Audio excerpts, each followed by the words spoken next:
Assalamu alaikum. Can a Muslim study from a non-Muslim? As far as studying from a non-Muslim is concerned, it can broadly be divided into two types. The first is studying from a Muslim. Can a Muslim study from a non-Muslim? So it can broadly be divided into two types. The first is a Muslim studying from a non-Muslim, the knowledge related to the deen.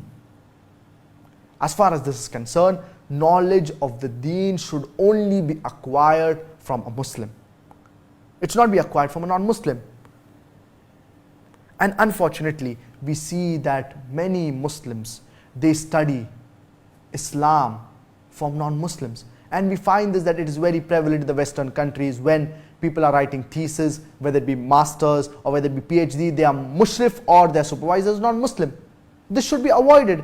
Why would you want a non-Muslim to be a supervisor when it comes to matters of the deen, when it comes to aqeedah, when it comes to tafsir, when it comes to hadith?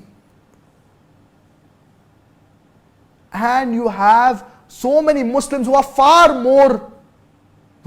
better as far as understanding the deen is concerned than these non-Muslims.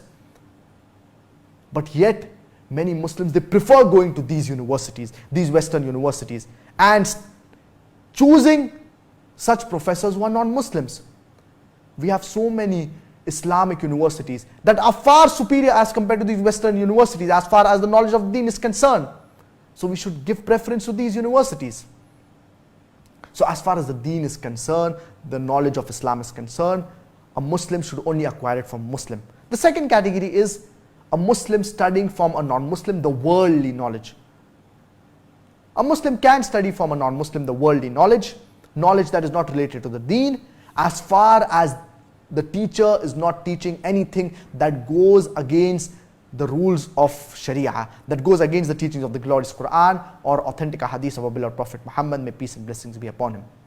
And it does not involve in anything that is haram, or it does not involve in something, or the teacher does not teach anything that is haram. This should not be done.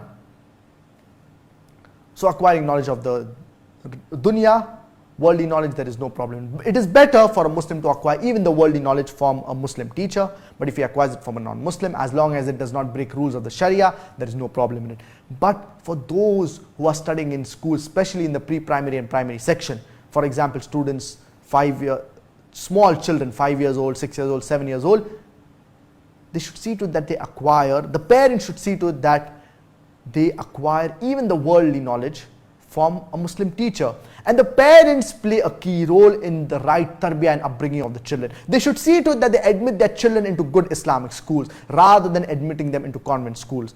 Because if a student, for example a female student, studies, for example a female student maybe 5 years, 6 years, a small girl, studies worldly knowledge from a non-Muslim teacher, a non-Muslim female teacher, and this female teacher does not wear hijab, or for example wears a skirt, what impression will it have on the student? The student will think there is no problem in wearing such clothes, because for the student at a young age, when the student is 5 years old, 6 years old, 7 years old, for the student the teacher is the ultimate. What the teacher does, it will have an impact on the student. So that's the reason admitting children into Islamic schools is very important, so that they have a good Islamic environment and so that they are not being influenced by the Western culture, which can be damaging to the student. So I request the parents that in wherever they are staying, see to it that you admit your children into good Islamic schools, so that it will safeguard their deen, their religion of Islam. Today there is so much fitna around us. We should see to it that we safeguard ourselves and our family from the temptations of the shaitan, and we see to it that we do things that are Islamic and we are in an Islamic environment, so that we can safeguard ourselves as well as our family from the temptations of the shaitan.